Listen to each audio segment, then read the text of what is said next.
link afterwards. Actually, you can't log in to get the link, so I'll have to get it, but I can get it. Yep. Yep. Perfect. Okay, so we've Oh, got, yes. and just to warn people, we've got a couple new tricks up our sleeves for this meeting. So please be patient with us as we have our transitions. But before we start, I'd like to introduce our first speaker. Her name is Brianna, and she is our keynote speaker. She's a dynamic supply chain professor who is a very valued ASCM board member. Brianna has distinguished herself as a rising star in the field, cultivating her expertise through impactful roles at well-known organizations. In her current position as Senior Procurement Associate at Bain Capital, Brianna leads high-impact initiatives in the rapidly changing field of AI. Her data-driven approach and creative problem-solving consistently delivers impressive results.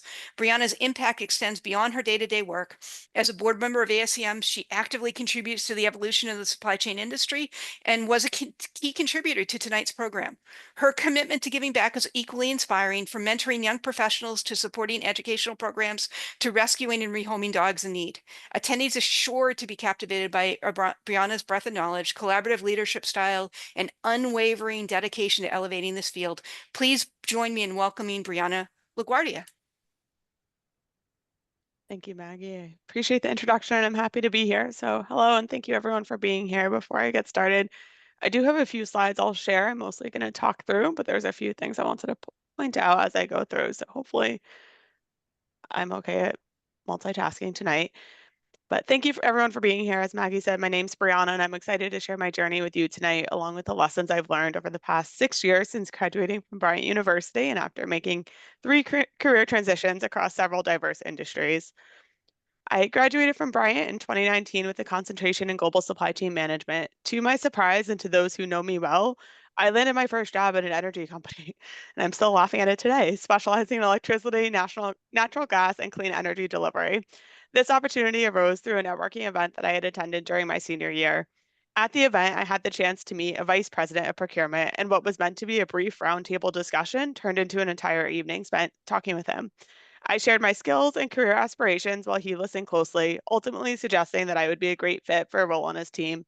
If it hadn't been for that conversation, I likely would not have considered working in the energy sector or even in procurement, which in hindsight aligned with my interest in purchasing. Just now it's on someone else's budget rather than my own. A key lesson that I learned came from a soon to be colleague who reassured me that no one expects to end up in the energy industry, which made me feel at ease. It's a lesson I still reflect on today. You may not always know where your path is heading, and that's perfectly fine. What's most important is staying open and embracing new opportunities and change and becoming comfortable with not always understanding the why at the time. In the end, my success in securing the job wasn't only due to my ability to network, but also my persistence in staying connected with that individual and continuing to chase my career goals. I started my role there in July upon graduation. As I look back at my time at that organization, I'm thankful for the opportunity to start my career at such a well-established company. I was part of a large procurement team of over 75 people where processes were clearly defined, responsibilities were well understood, and there was always support available when needed. Additionally, my colleagues recognized my potential and offered resources, mentorship, and opportunities for growth. Successes were celebrated and regular feedback was provided. I was also given stretch assignments to help expand my skills. Oh, sorry, I just realized I'm not sharing my screen, but we're going to skip through. It's just here until the end. Successes were celebrated and regular feedback was provided. I was also given stretch assignments to help expand my skills. Reflecting on it now, I realize how fortunate I was to experience such a supportive and structured environment, which I haven't encountered to the same degree at other organizations. After nearly 3 years in and a promotion under my belt, I felt a deep internal pull for change, and I encourage all of you to listen to that call when it comes, without worrying about how much time you should spend in one place or what others, including future interviewers, may think. While I had considered other opportunities within that organization, I ultimately decided to step outside and explore options at other companies to see what else was out there. To be honest, I wasn't entirely sure what I was looking for at the time, but that's part of the journey. After interviewing for several roles that seemed like they could offer new challenges, I ended up with 2 offers and found myself making yet another unexpected shift in my plan. I accepted a role at a biotech company and was excited to join such a growing and important industry, especially post-pandemic. However, just as I was again shopping for new work attire, I received a call from an HR representative at a company I worked for during college asking me to return and support their sourcing efforts. At this time, this seemed like my dream job, something many of you may relate to when presented with an opportunity to source what you believe to be diamonds. I was unsure about how to proceed, and as I awaited more details about the offer, I started at the biotech company. However, a few days later, I learned more about the other opportunity and found myself torn between the two. Ultimately, I made the difficult decision to leave the biotech company and pursue what I thought was my dream job. Looking back, this decision remains the hardest decision I've made to date. It meant having an incredibly difficult conversation with someone who had taken me under his wing, trained me, and believed in my potential. To this day, I remember sitting across from him, apologizing for what I was about to do, and stressing that if it weren't for the fact that I worked at this company before and truly believed it was my dream job, I would have never considered making a switch so soon. To my surprise, while he was disappointed, he understood, and I even received a call from a vice president asking for insights on my decision while reassuring me that the door would always be open. If I hadn't been bold enough to seek out new opportunities and push myself to want more, despite warnings to stay in my current role longer to gain experience, I would have never received the two offers or made valuable connections with people who saw potential in me that I may not have seen in myself at the time. After starting this chapter and gaining a better understanding of my job responsibilities, I began to realize that it might not align with the dream job I had initially envisioned. In my previous role, I had the opportunity to work on strategic initiatives, lead sourcing events, and collaborate closely with team members to prepare presentations for bid approval and award decisions, ultimately overseeing the entire process through contract execution. However, I found my new role to be quite different, with a more tactical focus. My responsibilities were mainly centered around reviewing and approving quotes, but I wasn't as involved in negotiations or the strategic initiatives and sourcing events that I had hoped for. While I did work with other departments, I found that my development was not as supported, and I didn't have clear guidance on areas for growth that would help me in achieving my long-term career goals. After careful consideration, I decided to trust my instincts, and after nearly 11 months, I began my job search once again. With more experience interviewing and increased confidence in myself and my abilities, I started my job search, and for the first time in my career, was approached by a recruiter. The role they presented seemed to align perfectly with what I was seeking: opportunities to think strategically, propose and implement new ideas to streamline processes, a company culture that prioritizes the development of others, a supportive environment, a more manageable commute, and the chance to explore a new industry. Expand. Yeah, she like got to give us speeches. Sorry, what was that? Someone is not on mute. Yeah, so we're going to ask that everyone but the speaker mute themselves, please. Thank you. Also, Maggie, in the participants list, I think I can't anymore, but you can mute. I'm going through that list right Yeah, now. only if you hear them talking, that's when they'll go to the top of the list on participants and you can mute them. But anyway, Okay, so sorry that we interrupted you, Brianna. We should have everybody that could have background noise on mute at this time. Thank you. And you're doing a great job. Thank you. Appreciate that. I will continue.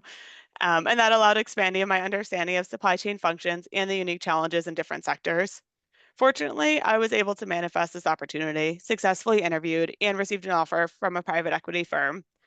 Again, to my surprise, this was something I also had never imagined, especially considering that I never thought I'd follow in my father's footsteps, and my sister's on, she could attest, in the industry. Math, business, anything related were certainly never my strengths growing up.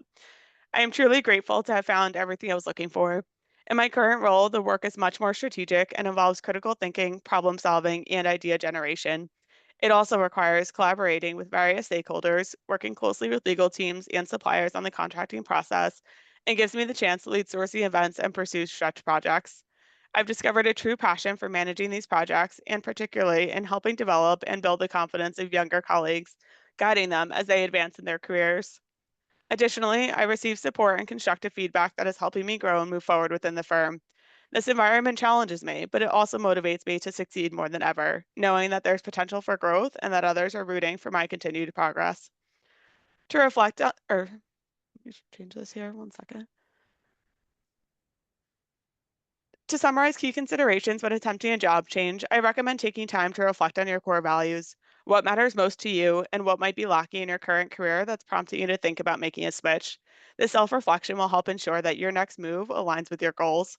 Additionally, I encourage you to think about the aspects of your current role that you enjoy and want to continue, as well as the tasks that you'd be happy to leave behind. When you're interviewing, keep these factors in mind and ask specific questions related to what's important to you, whether it is the commute, flexibility, company culture, or opportunities for growth. This will help ensure that your next company and role aligns with your values. Remember, interviews are a two-way process. You're not just being assessed, but also assessing the opportunity. Equally important is considering how the next role fits into your long-term career path and why it makes sense for your growth. For me, before exploring other areas of supply chain, I was focused on gaining experience across different industries and understanding the nuances of sourcing goods versus services. This led me all the way from sourcing gas construction services to sourcing jewelry components and ultimately to IT procurement. I'd like to leave you with a few key lessons that I've learned along the way, and those are on the screen. The first and most important, listen to your heart and trust the inner light guiding you, even if you're unsure of the why at the time. Secondly, keep in mind that job transitions always come with a learning curve. Reflecting on the past few years, I can confidently say that I've gained the most from these transitions, both in terms of understanding myself and how I adapt, as well as learning how different organizations operate and how processes can vary across companies and industries. Learning curves take time. Embrace the opportunity to be a sponge. Stay open to continuously learning and adapting, and rather than trying to apply what you've always done to new situations. Harsh feedback is often not a critique of you personally, but rather a sign that someone sees great potential in you and wants to help you succeed. As someone shared with me recently, the greatest gift you could receive is feedback on how you could grow. Take that feedback to heart, work on it, and use it to prove your capabilities when the time is right. You are your biggest advocate. And on a more practical note, before making a job change, consider the 401k vesting schedule. We'll dive deeper into that in one of the breakout sessions. Thank I you. I And love oops, these sorry. lessons learned. Those are amazing. Is there any way you can send me this PowerPoint? We can get it up on, if it's okay with you, Brianna, we'll Yeah, get it of up on the website with the recording. I did put the link on where we're going to post it. So send me it and we'll get it up. This was wonderful. Thank you so course. much. And I have a Sorry. few more minutes if that's okay. But just in terms of key takeaways, your life and your career are yours to shape. Don't let anyone else define them for you. Don't let external opinions sway your decision. Instead, trust yourself, listen to your instincts, and follow your heart always. Don't hold back due to fear of how others, including your bosses, may react or because of difficult conversations. Embrace the challenge, lean in, and push yourself to explore new possibilities. This approach will help you learn more about yourself and open doors to fresh opportunities. Always want more for yourself. When interviewing for new roles, it's also not so much about the skills you may be missing, but rather the ability to be authentic and present your story and reasons for making a career switch in the right way, which we'll also dive more into tonight. What tends to matter most is your personality, eagerness to learn, and determination to succeed. And lastly, for a takeaway, career paths aren't just about continuous advancement or making big leaps. Take the time to appreciate where you are, recognize your strengths, and acknowledge the value that you bring. Once you're comfortable in your role and with your company, savor the moment and appreciate your journey. Overall, I'll end with this. I never could have imagined my career unfolding the way it has so far, but that's the beauty of it. Allowing your journey to take shape without always knowing the why or planning every step. That approach, which is also a bit very much so out of character for me, has led to thriving in industries that I didn't expect to be a part of and has taught me how and when to push myself for more. It's about embracing your path, striving for success, and finding fulfillment along the way. Thank you again for being here tonight and for taking the time to engage with our stories and consider how they may resonate with you in your future. These small steps can make a big impact on your own journey. I'm happy to answer any questions. And I also have my contact information here if anyone wants to feel free to reach out in case we don't have a chance to chat later. But thank you again. So if anyone would like to ask Brianna a question, we have until 6:30 for that conversation. It looks like we've got Natalia. Would you like to make a comment or ask a question? Eh, no, but it was a great speech. Okay. Thank you for that. Is there anyone else that has? I also feel that Brianna is talking about a very, very common journey, and it's probably one of the most difficult decisions that you make in your career. Should I stay or should I go? So is there anyone else that has any questions? You could raise your hand or you could unmute yourself. And if you don't want to speak publicly, please feel free to reach out on the side as well. I'm happy to help in any way I can. Brianna, I will say those lessons learned, again, amazing. Over the years, after working a ton of years, I just recognized several of them. I've definitely made connection. I'm like, wow, that one made sense. That one, these are things I wish I knew up front. So So for the students who want to see this, we will get this presentation posted on our past recordings page, which I did put the link in the chat window. So you'll be able to see this later, and you might want to save it. So as you're looking for jobs and as you get jobs, Okay, you so can refer to it. we see Susanna has a question. Susanna? Hi, Brianna. That was a awesome presentation. Just wanted to say that. But I do have a question. Sure. Your experience is like something that I'm kind of scared for, honestly, like when I get older. In the end, obviously it comes out to be a great ending. But how do you feel like all those steps weren't a waste of time? That's a good question. Thank you for asking. Nice to meet you, Susanna. Looking back, I wouldn't say any of them were a waste of time. I think all of the roles I've had for a reason, and I was able to learn bits and pieces from each role and take other bits with me as I progressed in my career. I think it really did help me gain an understanding of sourcing goods versus services and against different industries. I mean, I worked in the energy industry, which is very regulated as compared to other industries where it's not regulated at all, and just the processes are very different too. So I think you can learn a lot from it. Definitely don't be afraid of changing jobs, changing industries. That's how you grow, that's how you learn, and it's so important to just keep diving in. Don't hold back. The companies will help you learn, and you'll start to quickly adapt to their processes, their organization, their ways of doing things. But I think everything will piece together for a reason, and you will learn like bits of every role that you're a part of. And I would amplify what Brianna says on that, because in my journey, I was able to build on something from every job, even if that job didn't work out. Yeah. Thank you so much. Of course. Thank you for asking.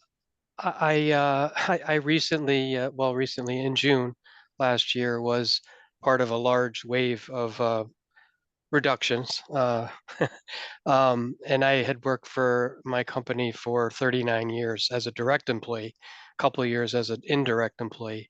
But back in 1990, I think it was 92, our business, I used to work for Pitney Bowes in Stanford. Our business brought in a professor from Fairfield University. He was actually on sabbatical, and he was doing a global study on the coming economic shifts and changes that would be coming. Of course, this was before Al Gore, created the internet. That's a joke, of course.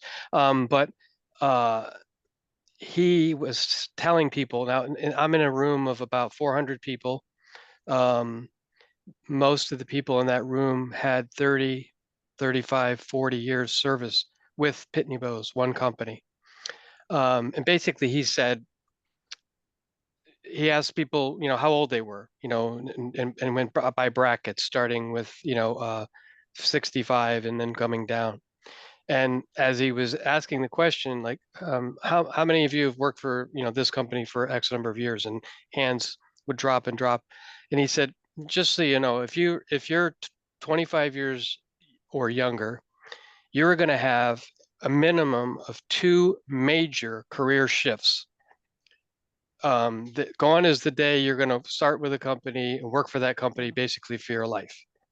And he said, you may be, a lawyer at one point and then have a different career. I mean, dramatic shifts.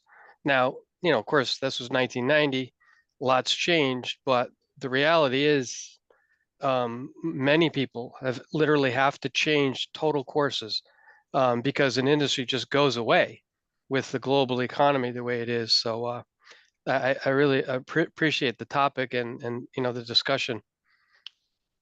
Glad Thank to you, hear it. David. Thank you for that. So we've got 4 minutes left before we transition to our next speaker. Does anyone else have some comments that they'd like to make or a question for Brianna?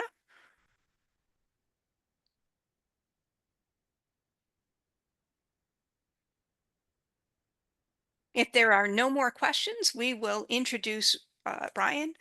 And I have to say, I'm really looking forward to Ryan's talk. Ryan is a repeat contributor to our student nights. Ryan is a senior manager for Michael Page, which is a recruiting company, and has a few words of advice for responding to interview questions about job changes. So Ryan, really looking forward to what you have to say. Yeah, thank you so much, Maggie. Really happy to be here tonight, and thanks for everyone for also being here. As Maggie mentioned, I've participated in this night for a few years now. Um, Always something that I look forward to, so thanks for showing up. So for a bit more context on what I do in recruitment, I work on what's called a 360 desk. So that means I work directly with my clients and my candidates. So this really allows me to understand and be involved in both the interview process from the client side and the candidate side. So I get to see kind of like start to finish on both sides of the coin. So tonight I'll be talking about getting started in your career, how to interview should you decide to change jobs, and why it's okay if your first job isn't your forever job. When I graduated college in 2016, I honestly had no idea really what I wanted to do. The only thing I did know is I wanted a full-time job where I could use my education from my degree, and make a lot of money. So I ended up accepting the first job that I was offered, actually, which seems like a similar or a common story. And to not really that much big of a surprise, my first job was not the right fit for me long term. So I was there for a couple of years. It got me started, it paid my bills, and ultimately, I learned a lot that has carried me into the job that I've been at now for the last 6.5 years, and the job that I see myself at indefinitely. So as an undergraduate, I mean, searching for a new job can definitely be a daunting task. However, try again not to think that your first job out of school is the be all end all. As a recruiter, I often speak with candidates who have changed jobs 1, 2, or 3 times early in their career. I'll always ask for the reasons why they decided to make a job change because my clients will ask for those reasons. But more often than not, questions are about how the job wasn't exactly the right fit. Maybe it's culturally or responsibilities or what have you, or you just wanted to try a different role in a different company to find out what you're passionate about. Whatever that reason is, it's completely fine. And these answers are received very well by employees. It shows curiosity, it shows a desire to learn. And down the road, past, a few years into your career, or, that can be flexible, of course, but an employer will ultimately want to hear that you're looking to land somewhere long term. However, knowing that you're motivated to follow your own passions lands well when you're early on in your career. Oftentimes, people will choose to change jobs for monetary reasons. Very, very common. In this market and in this day and age, if you change jobs, you'll more often than not be compensated more, or higher, I guess, more immediately than if you decide to play the long game, stay with your company, get promoted, and then maybe make more money than you would if you actually did change jobs right then and there. So again, highly common reason that people look for new job opportunities these days. And while it's not a bad reason, in an interview process, I'd refrain from mentioning things about, just wanting to leave for compensation from a previous job. But if you were undervalued in your previous job, if you were paid below market rate, you could definitely bring that up and feel confident about bringing that up in an interview. When interviewing, you do always want to speak with a growth mindset, and never talk poorly about a previous or current employer. Think of different ways to spin a negative experience into a really positive learning opportunity. For instance, in my first job, I was required to work 10+ hour days, weekends, and holidays, which was not preferable. But when I interviewed at my current company, I described how this experience really testified to my work ethics and my dedication to putting my all into something, into whatever I really commit myself to. An interviewer will be considering how you would speak about them, and negativity is always something that can potentially turn a prospective employer off. Instead, approach each interview question in a positive light. Some examples could be if you're asked, why are you changing jobs? Responding with, I had a very positive experience in my role. However, I discovered maybe I'm more passionate about blank. Maybe in my last company, I felt like it wasn't the best fit for so and so reason. However, I have learned from that experience, and this is now what I'm looking for going forward. You could also say I've been working hard and taking on more responsibility, but I'm not being compensated appropriately for the work that I'm doing. I'm looking for a company that would compensate respectfully to the workload. Or maybe if you're asked, what management style do you prefer? You can say things like, based on my previous work experience, I find that I most get along with managers that are maybe very hands-on, or that will let me work more autonomously. Or if maybe you had a manager that you didn't really like, you can say things like, my manager has maybe a very hands-on approach to management. And while this can be helpful in some situations, I find that I do my best work when my manager allows me to work more autonomously. So again, finding different ways to put a positive spin on something that maybe wasn't the right fit for you. As you continue along in your career path, past a few years or so, as I mentioned, employers will want to see a bit more stability. They're completely aware that times have changed from the days when people would have 1, 2, or 3 jobs in their lifetime. However, a prospective employer would be considering the time and the money that it might take to onboard and train someone. So retaining talent will be something that they'll be considering as well. My best advice is that if you do change jobs after your first few years, is to have a reason such as growth opportunity, life-changing compensation, a geographical move, being laid off, so on and so forth. And again, this is once you're further along in your career, when they're looking for more reasons for wanting stability. Maybe shy away from reasons, and I've heard this, like, I just, got bored, or I wasn't looking necessarily, but wanted to just try something new. Again, totally fine early on in your career, but something to think about as you move forward, and making more kind of strategic decisions around that. Again, and I wrote this because I say this to a lot of my candidates because it's so true, but interviewing is kind of like dating. You want to stray from giving off red flags and instead show that your intention is to be in it for the long haul. While it is my chosen career path, I'm not here to sell you on anything, but I would highly recommend connecting with and working with a recruiter in your job search. While changing jobs more frequently earlier in your career is very common and not something at all to be embarrassed or concerned about, it always helps to have someone in your corner advocating for you and providing additional context for your job changes. Recruiters will also help prepare you for interviewing. They'll help role play with you so that you don't get caught off guard by big questions in your interview. And while being honest is the best policy, in an interview, you want to put your best foot forward. And that means addressing all aspects of your work experience thus far and what you want going forward with respect. Being young is meant for trying new things, finding out what you're passionate about, starting to build up some savings, maybe a 401k, and just simply paying your rent. But as you get started, feel free to take chances, see what really lands with you, your aspirations, your lifestyle. If you find something that sticks, great, but that journey is all yours.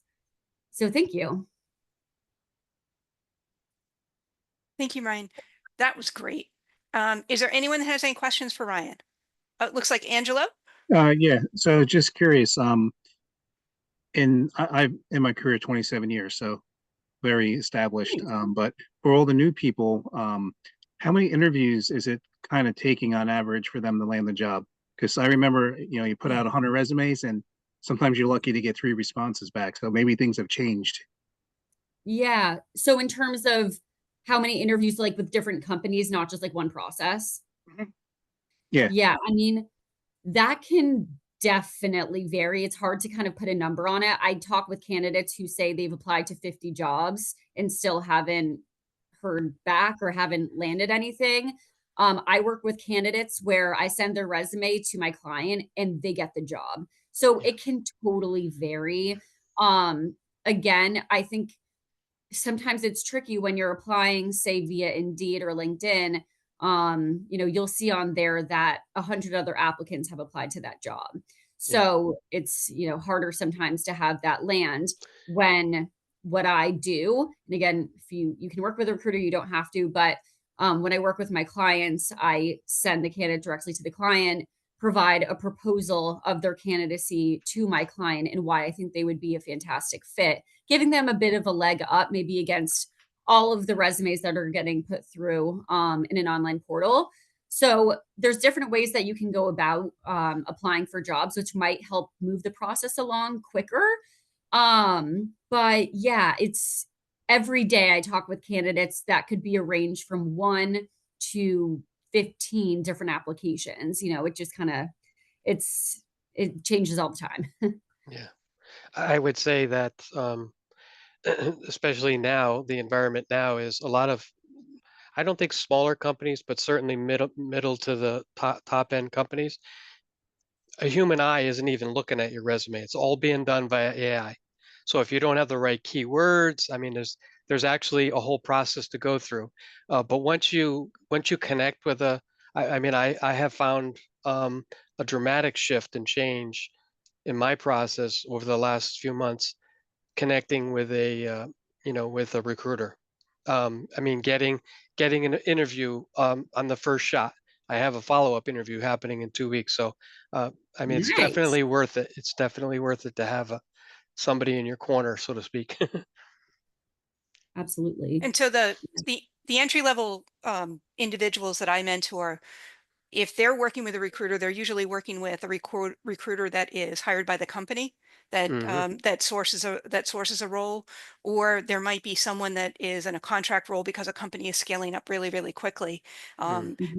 Later in my career, I had fabulous experiences with recruiters, and I've had very long-term relationships. My policy, if a recruiter contacts me and they're looking for a particular role, it's to try to connect them with someone that I think is a good fit. Mm. Because that's what we're all about. We are all about helping each other make the best of our career. Hayden? Yeah, I like what you said, Ryan. I'm going to show you guys something.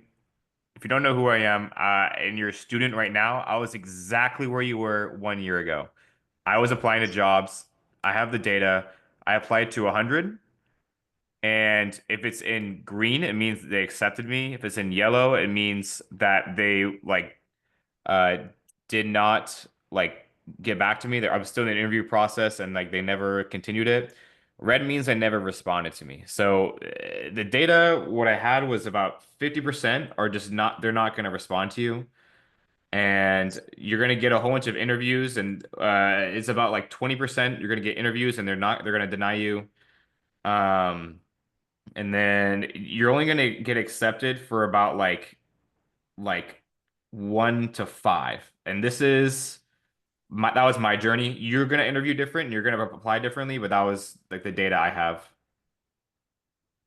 Hayden, Yeah. was that some of the stuff?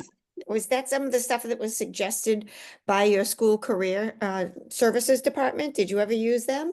Nope. They are helpful. You should go to your college career success center, whoever they are, they're gonna help you. But I'm gonna tell you right now, those people working there are no greater than you. They are a whole bunch of students. And the students have not done this before. The people above them, like the managers of the Career Success Center, they are actually good, but the students that are helping you, they haven't done this. And so don't get advice from them. That's my 2 cents. Talk to recruiters like Ryan. You her advice of getting a hold of these recruiters on LinkedIn and having them in your corner. That's exactly what you need to be doing. That's what I did. So. Yeah. And also another thing that you can do just to stand out is can use LinkedIn to connect with people that might be a hiring manager at a company that you want to get into or that has a job posted. I've worked with clients that have said we got a really great direct applicant who reached out to us on LinkedIn. And instead of going through that portal, they kind of stand out by just reaching out to someone directly on LinkedIn by connecting. So there's ways you can get creative about it too, to even stand out and try to get an interview quicker. Yeah, I agree. Another statement I'm going to say for applying, you gotta get a fire under your butt and you have to just send out applications for volume. I know you gotta just do everything you can to get your application on everyone's platter. And it's a statistics game. The more applications you send out, the higher chance you're gonna get something back. And I'm telling you right now, if you go on LinkedIn or Indeed or these application websites, you're gonna find Like I'm on LinkedIn right now, and there's some of these applications only have like 20 applicants or like 30 applicants. Some of them have like 500 a lot, but no one is really applying to these. And you could totally be in that statistic of getting an interview, but no one is doing these cold applies. That's something I've noticed. I don't know, Ryan, you study this stuff, so do you think that's true? Yeah. Yeah, absolutely. And also, I get applicants to my jobs because I post my jobs all the time. I mean, I have tons of jobs posted. And a lot of times, the applicants that I'm getting, honestly, just they're not fits whatsoever. I think people are just kind of mass applying. So when you see a candidate, like I'm sure any one of you that's, has your degree, getting your certifications, all of that, that's applying, I would see your resume and be like, wow, this is a breath of fresh air. This looks like someone who would be really great for my job. So yeah, apply everywhere you can. Try to make yourself stand out. Okay, so there is a question that's in the chat that I'm going to read out, which is, what are ways to tell if we should be sticking jobs out that might not be the right fit or finding other opportunities? So let's come back to that, Ariana, after we've had a chance for Nikele to speak. And at the end of the night, I think that that's a great conversation to spend more time, because that's a question that's going to take, I'd say, a good 10 minutes to answer. But it's a fantastic question. And I'll drop my contact info in the chat so you can connect with me on LinkedIn, do whatever, and I can try to help you as well. So we've got 1 minute left. Does anyone else have a quick question or a comment? Ryan, I really enjoyed what you had to say. I would just say that, Hayden, I totally agree with you as far as your Career Services Center, but definitely check out. I know UMass had a spectacular career services department with several directors of career services, people who have high-level jobs and could really help you polish up that resume. But also they did courses on how to not only use LinkedIn, but really use LinkedIn to a higher advantage. And all kinds of different courses that they would offer to really help people. It's unfortunate to hear you say that they're throwing students at it, because that's not what is needed in I that. don't go to every school, and you might be right. Maybe your schools don't have student workers in the Career Success Center. Mine did, and I know many other state schools, they do have them. So hey, That that's would what I've be, yeah, noticed. that would be a no-no. Don't waste your time on that. Definitely get appointments with the higher level managers. I Yeah. totally agree. Yeah. And I want to amplify Hayden's point. It varies by school. And if you are fortunate enough to be in a school that has a strong placement center, great. But if not, we're here. Come meet us, develop your network, get the advice from the people that are will work here. with you on your Yeah. resumes. Exactly. Okay. Now, Yeah, quick question for Ryan. Yep. Ryan, so you work with people on resumes and things like that, right? So if people wanted to get a hold of you, you said to get a hold of you through LinkedIn? Yeah, you can do LinkedIn. I drop my email in there. I have a Oh, in your really good email. Okay. resume template that I can provide you. So yeah, feel free to reach out. For people who need it, yeah, the students. Appreciate it. Thank you. Sorry, go ahead, Maggie. No problem. I mean, it's an important topic, and this is the topic I think that people agonize over the most in their entire career. It's did I pick the right job? Am I staying at the right amount of time? Am I promoting myself in the right way when I've decided that it's some time to do something different? So we're switching gears, and we are. I'd like to introduce our last speaker of the night, and she is someone that is very near and dear to my heart. I met Nikele when she made the brave move to contact a stranger over LinkedIn and request a meeting. That first meeting organically turned into a mentoring relationship, and in every step of her journey, Nika has shown that she has the grit and determination to succeed in supply chain management.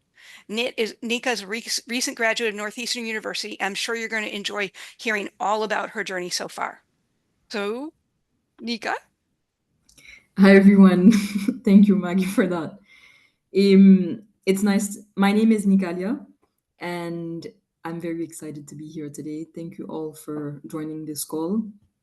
So, fun fact about myself is that I am a beekeeper, and I ran a half marathon last year. I was born and raised in Haiti, and so I was born and raised in Haiti, and I studied at Northeastern Supply Chain Management. Tonight I'm going to talk to you guys about how I transition from being a student to the real world.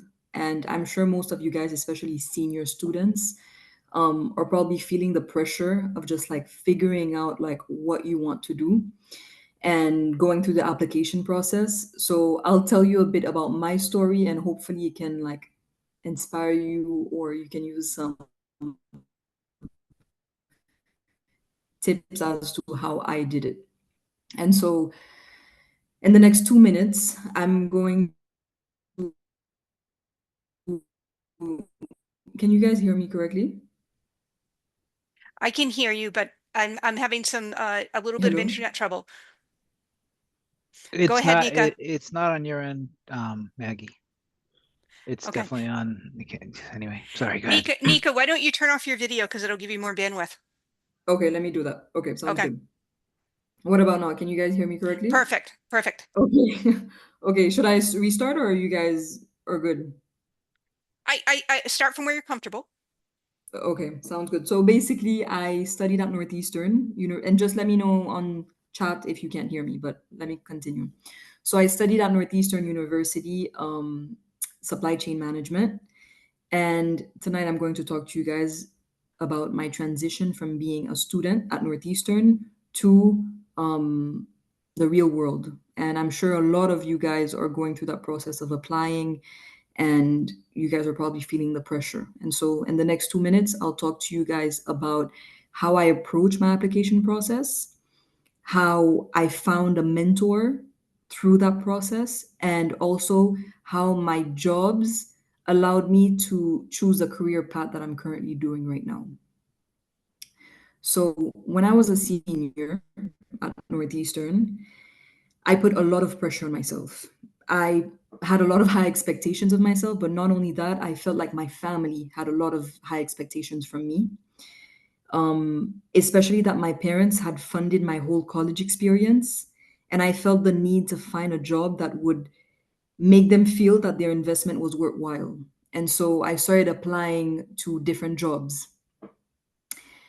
I had this class at Northeastern where they taught you how to apply to jobs, and their techniques was to apply to 50 jobs a week, which is basically 10 jobs a day. And I went along with that technique. So after a couple of weeks, I had applied to over 300 jobs. And keep in mind, it was COVID. So most of the people kept on reaching back out to me saying, sorry, we're no longer hiring, or I'm not a good fit for this role. And they went ahead with another candidate. And I really got discouraged. I went to find a professor of mine at Northeastern whom I was very close to, and he was a supply chain professor. And I went to him and I started crying and I told him, I don't understand why I can't find a job. I feel like I'm a very good fit, especially for over the years of my high school years.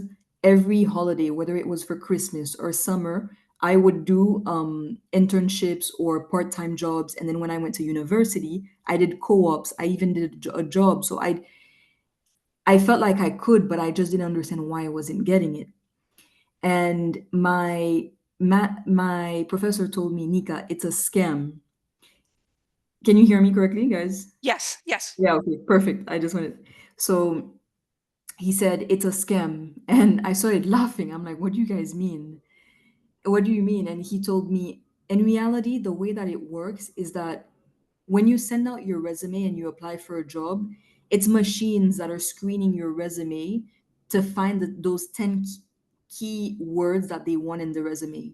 And if they find it, then you get the job. But if you don't have those 10 key words, you won't get admitted to that job.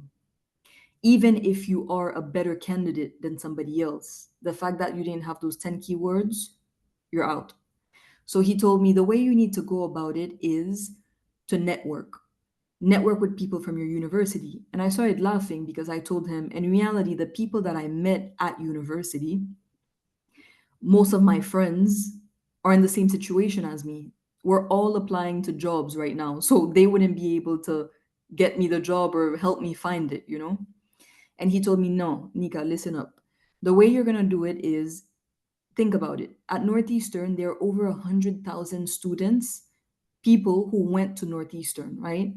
And so you should go on LinkedIn and go on Northeastern on alumni and search for the role that you want. For me, it was supply planning. And so I typed in supply planning and I saw everybody from Northeastern that did supply planning in their career or is currently doing it.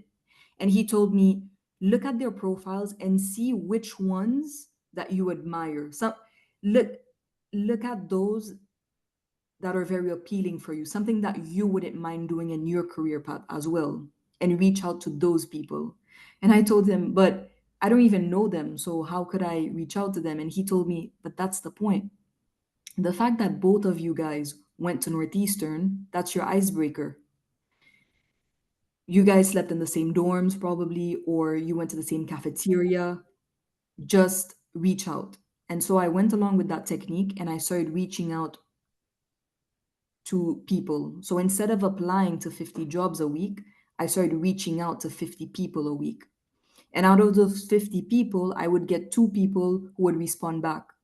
And from there, I would schedule like a 30-minute call with them and ask them about their career, listen, and like just to listen to their stories, like how did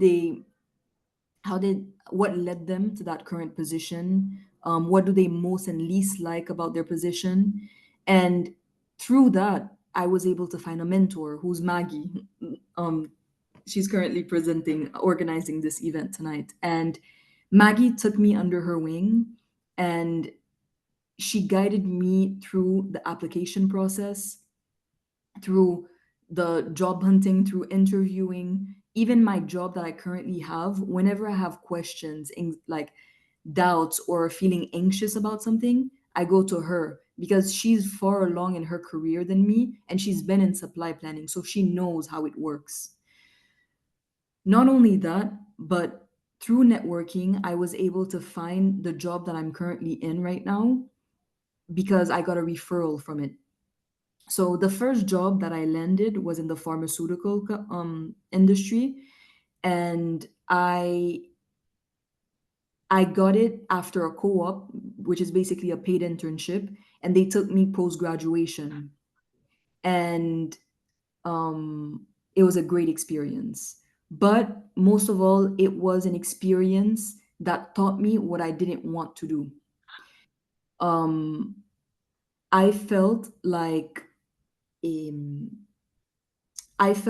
I wasn't very fulfilled in that job, and it wasn't an environment where I felt like I could grow in. And so it redirected me to continue networking and finding another role. So I was able to find this job that I'm currently in. I'm currently working with Bacardi, which is a rum company, and they also own other companies like Patron Tequila or Grey Goose Vodka. I'm sure you guys know of these brands, and I love it. It's stimulating. I love the work environment. People are willing to teach. And most of all, a thing that I really learned while working in this company is that it's not because you're in a big company that things are very structured. There's a lot of tasks that I'm currently doing that's very robotic, very tactical, and things that can be really improved. And instead of telling myself I'm going to leave this job because of the mundane work, I told myself I'm going to improve this role. And so I'm currently working on projects to automizing certain tasks that I'm currently doing to reduce the amount of time that it's taking me in order to make more space for more strategic and critical thinking tasks. And so I'm playing with this role. I'm transforming this role into something I would really enjoy. At the same time, I come from an entrepreneurial family, and I was brought up in retail. And sometimes, so my family owns different departmental stores back in Haiti and also in Miami. And sometimes I crave that side of retail where I can be creative and very social with people. And so I decided to do this project in 2025 where I do pop-up shops at vendor fairs representing my family's store.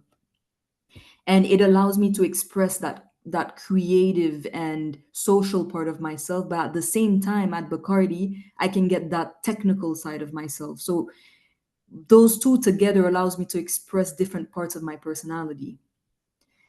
So the advice, well, what I want to tell you guys is that I love my job, and there are some aspects at my job that I don't like, and the support of my colleagues and my manager, with the support of my colleagues and my manager, I'm automating the portions of this job that are tactical. So if you have a job and it's not to your liking, you have a choice. You have two choices. You can either leave it or you can improve it. Eventually, when I get promoted, it will, when I get promoted, I will leave this job. Like it will be a better job for someone who will take this role, for the next entry level planner that will come into it. And so, yeah, that's my experience, and I hope you guys enjoyed it. If you guys have any questions, I'm here. We have about 5 minutes before we're going to go into breakout sessions. If anyone has any questions for Nika.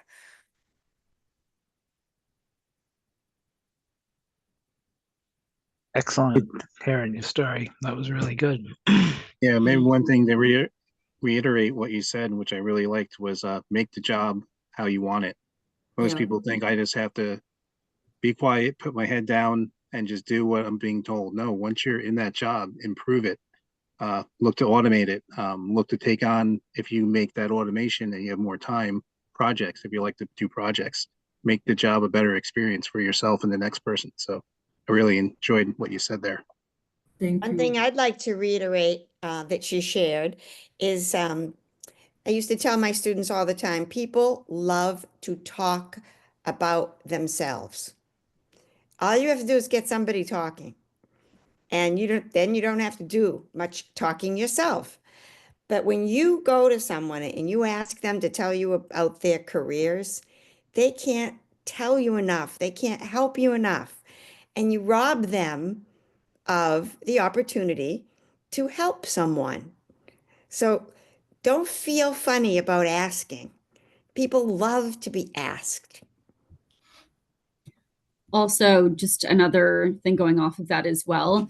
When I'm talking to candidates who are looking to make a job change, because maybe they're unhappy in their role or there's things about it that they would change, they think they can find somewhere else, I will ask them, just have you had the conversation with your manager about maybe making those changes or improving the parts of your job that you don't like?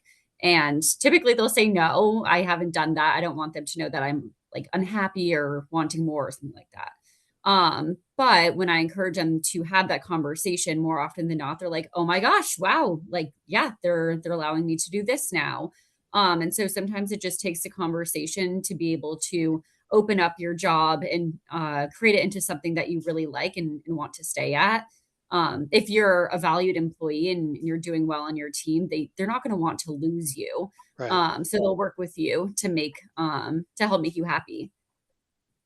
I don't know how many of you young people are aware of the fact that when you do leave your job, it costs a company a lot of money to replace you, thousands of dollars to replace you. So they Tens of do not thousands. want to leave you. They do not want to lose you. And Yeah. especially in the companies where there's less automation, that Right. knowledge that you have in your head as you learn the job. That's why some of the supply chain jobs, when you come in, it feels so tactical. It's because they haven't their skill set. They need someone with your education to contribute to the automation, and you need to learn the data. Yeah. So does anyone else have any other thoughts or comments? And we'll have more time for discussion after we come out of the breakout sessions, but I want to make sure that we have a space to talk about Nika's talk while it's fresh in your mind.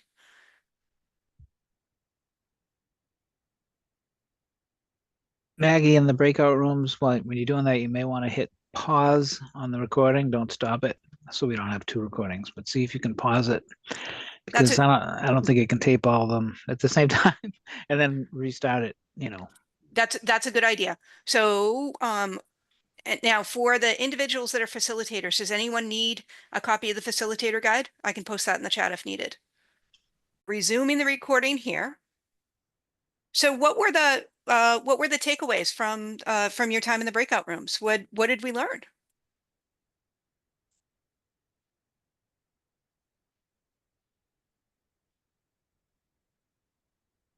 Susanna? So, hi. But in our breakout room, we talked a lot about connections and just like the different types of connections. That's kind of like what we ended on. Talking about how like pretty much everyone you meet in the workplace, from your high school jobs all the way up until your last final, you're gonna be here for definitely. We talked about how all those people in between are super important to each step. We That's talked a bit oh, Go ahead, sorry. Ryan. Yeah, we talked a bit in our breakout room about how if you're getting started in your career and you don't exactly know what you want to go into, it doesn't hurt just to, kind of go in some direction, get your foot in the door. That way you start learning, you start having experiences, and then you can grow from there. But not to put too much pressure on, like, if you don't really know where to get started exactly, and like, where am I going to be long term? It's just get your foot in the door somewhere. Just get involved with teams, with your managers, and you will be able to go somewhere from there. Just good to start like gaining that experience early on.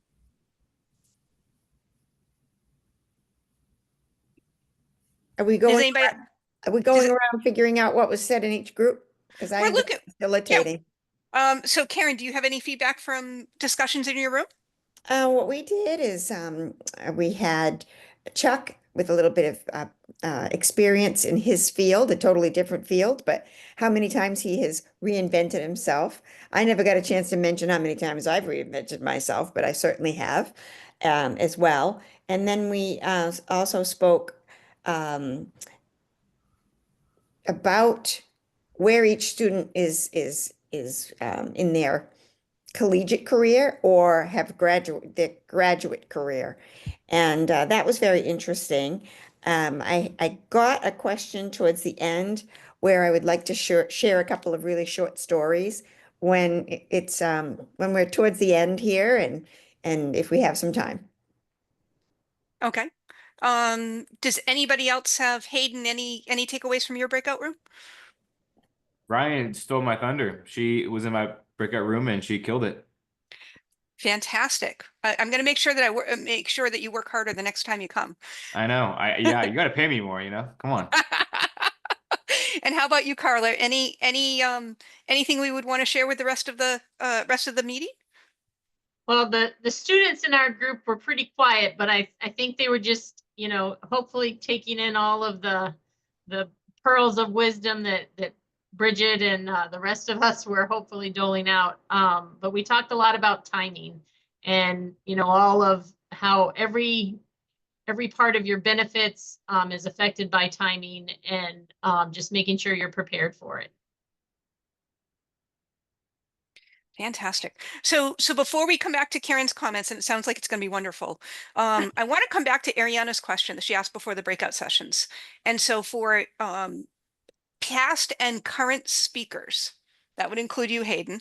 Let's kind of do a round robin on our feedback on what are ways to tell if we should be sticking jobs out that might not be the right fit or finding on other opportunities. And so Hayden, you were speaker in October. What are your thoughts on this question? I'm still in my first out of college job, so I can't give advice on choosing. The journey that I'm on right now is I'm becoming very efficient and automating my job right now, and I'm going to do a side hustle on the side that I really enjoy, and we're going to see where that goes. Fantastic. So I'll give a little bit of input, and then we'll go to the rest of the speakers. I think that the places where my career expanded the most, and the places where I grew the most, are the cases where the job didn't feel like it was a right fit, and I stayed. And I said, how do I need to grow or change to make this a better experience?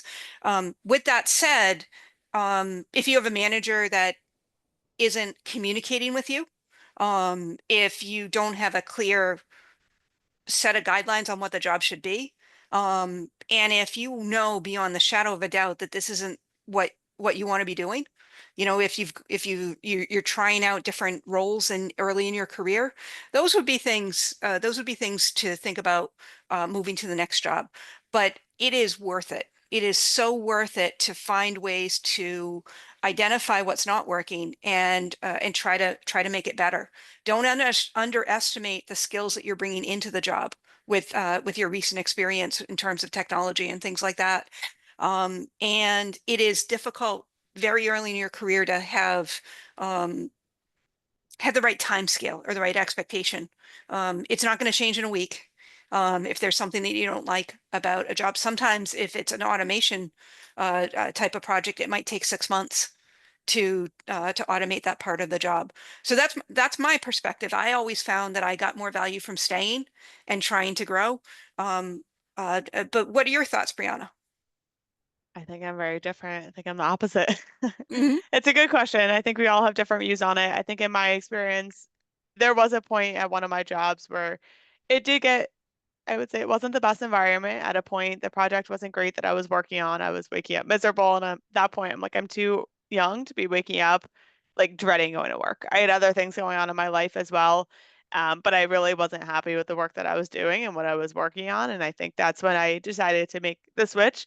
In hindsight, I do look back and I'm like, I probably could have learned a lot from staying and sticking it out and not jumping ship, for lack of a better term.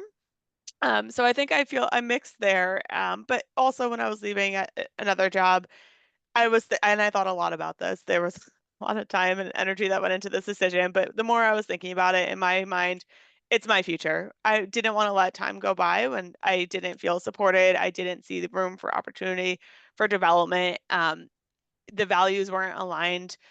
There was a lot of reasons that impacted my decision, but at the end of the day, it was, well, why am I going to stay in this place? Why am I going to stay in this part, like piece of life if I'm just not happy? And I know there's something more out there for me. I know there's a better job, there's a better opportunity, there's a better commute, there's a lot of good to come. So let's just look and let's stop letting time slip by. And that's what I did. And like I said earlier, I was on the job search 11 months later. So I wasn't there for a year, but I am very happy with where I ended up. And I think you got to listen to your instinct. You got to listen to your gut, what it's telling you. I know I actually heard from Oprah. I had the opportunity to listen to Oprah speak. She was in Boston a month or so ago. And she said, if you ever have any doubt, the answer is no.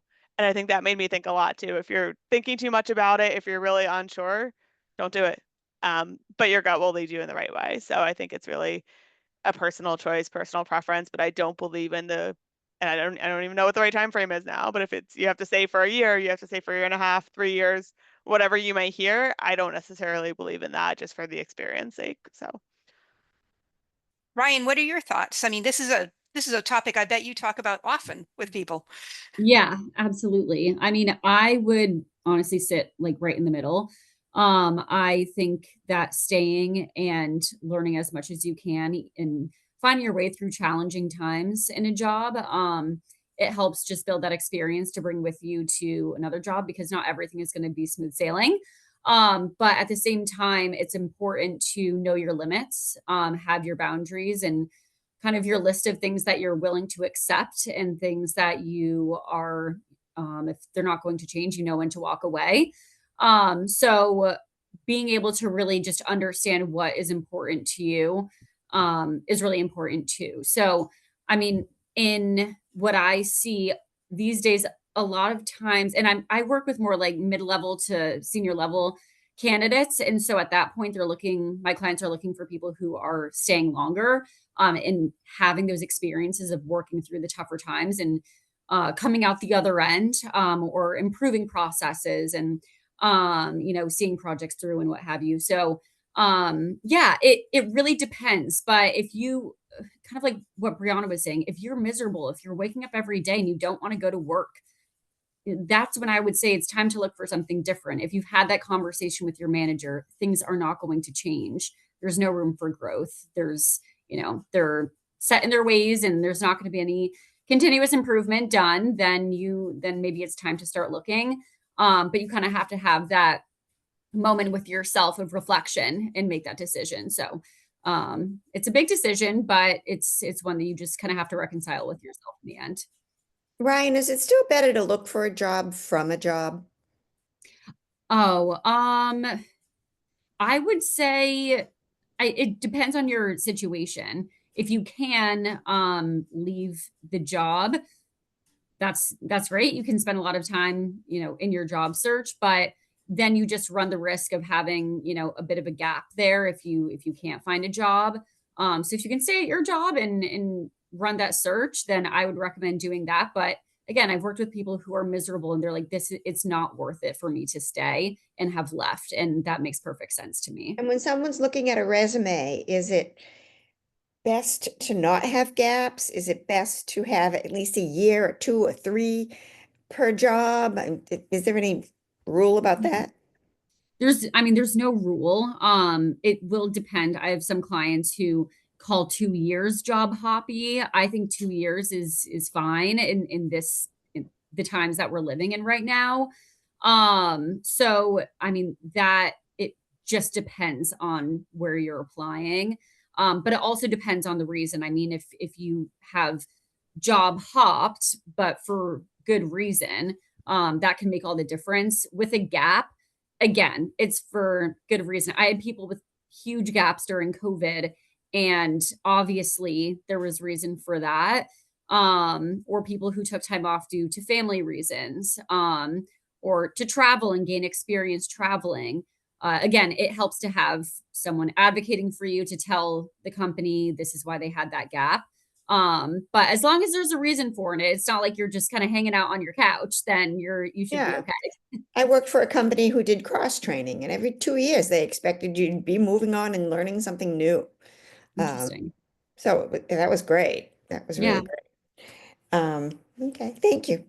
So Nika, do you have any thoughts on this question?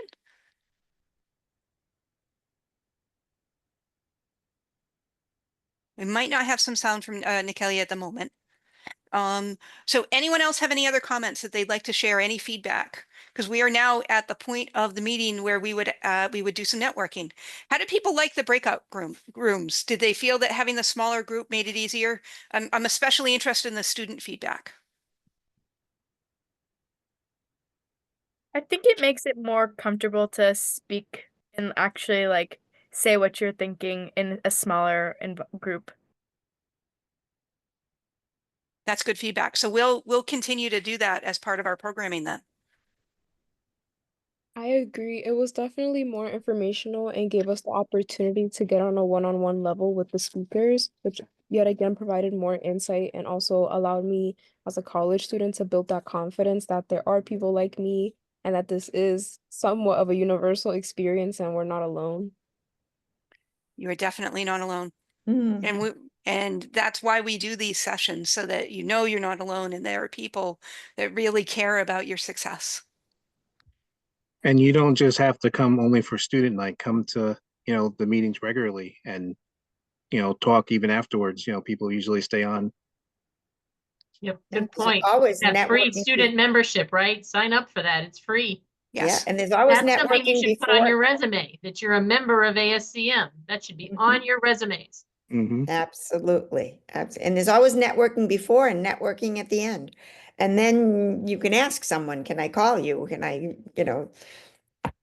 whatever. Maggie, do you And have the link to the student membership? So I can- people. I can pull that up. Now, some students have come back to us and they have said that they are being charged. Within the Massachusetts Minuteman chapter, there is an ASCM Massachusetts member student at large chapter, and that should not charge you. But if you do run into trouble, give us a receipt that you've signed up and we'd be happy to reimburse you with a gift card. So here we go. While you're looking that up, I did put the link for the survey and for the certificate in the chat window. And additionally, everyone who was a speaker tonight, you get a gift card from Sandeep. It's not spam, it's real. Sandeep, it'll be an Amazon gift card from Sandeep, and it's real. And he'll be thanking you for what you did tonight, helping us out. So we really appreciate that, guys. Yeah. And I'd also like to say, while you're in the meeting, you have the ability to contact anyone in the meeting directly. So if there's something that someone said that you felt was particularly insightful, don't feel like you can reach out. You can have a little bit of a conversation. You could ask if they'd like to connect up on LinkedIn afterwards, or even just let them know that you felt that their comments were helpful. That it making connections and networking is really the secret to being able to move forward in your career quickly, and also to have less risk. If you know someone in a company that you're joining, you get the inside story on what the culture's like. So Karen, you said you had some experiences that you wanted to share? One of the students in my session had just mentioned that she's very nervous about internships. And I just simply wanted to share that you want to be creative. You want to be as creative as you possibly can be, and you want to be energetic on your internship. One of our members who isn't with us this evening used to share a story about what happened to two students who were working at Pfizer. And Pfizer would hire many internships all at once, all interns. And they pretty much sit and have nothing to do and sit around and wait for somebody to give them something. Well, these two girls sat together in a cubicle and they decided to put up a big sign that said, "We will do anything. Come to our office, give us work. We will do anything." And people are like, "Can they do that?" And people started going and testing them out, getting them to clean out a closet, getting them to do this, getting them to do that. Those girls tackled each task given, gave a full report after handling the task to whoever gave it to them, and they got better and better and better tasks given to them during their internship time. And at the end, when they all had a going away gathering with management, management offered the two of those students full-time jobs upon graduation. Be ambitious, get out there, be creative. I'll tell you a 2-second story about a student in marketing. Now, I know this isn't your field, but as far as being creative and getting your foot in the door, like Ryan was talking about, this person decided to go out and buy a carriage full of sneakers, took their resume, rolled it up, stuck it in a sneaker. And this was back in the day when you walked into office companies to leave your resume, and they left a sneaker with their resume sticking out of it. And the person at the desk would say, what's that for? I just wanted to get my foot in the door. Find creative ways to get your foot in the door. Be different. That's all I have to say. So we have 5 more minutes for the regularly scheduled, and then we'll stay online until the last student is ready to go, because if you have any comments or questions that you've been waiting, now's the time to bring it up.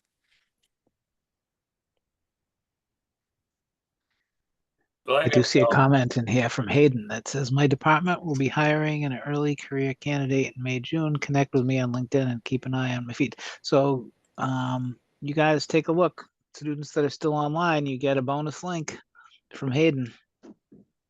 Yes, please add me on LinkedIn. I would like to hire someone early career on my team, so keep an eye out for that on my feed. Awesome. You the man. By the way, Maggie, before you close out, flip me back as the presenter just to make sure that I get the recording link sent to me so I can get that over to Michelle to get posted this week. Oh, I certainly will. You know what? I'm going to do that now since you reminded me. Yeah, that'd be great. By the way, you'll get something from Sandeep too, so don't. No need. No need. I know, no need. Yeah. Yeah, blah blah blah. You worked hard on this. For everyone else who's out here, she's calling in on vacation from a very far away location. So Maggie's gone above and beyond because she likes everybody. So Thank you, Maggie. nicely done, buddy. Yep. Thank you, Maggie. Yep. I know you. the students on this call have burning questions. Don't be shy. Now's a chance to get your questions answered.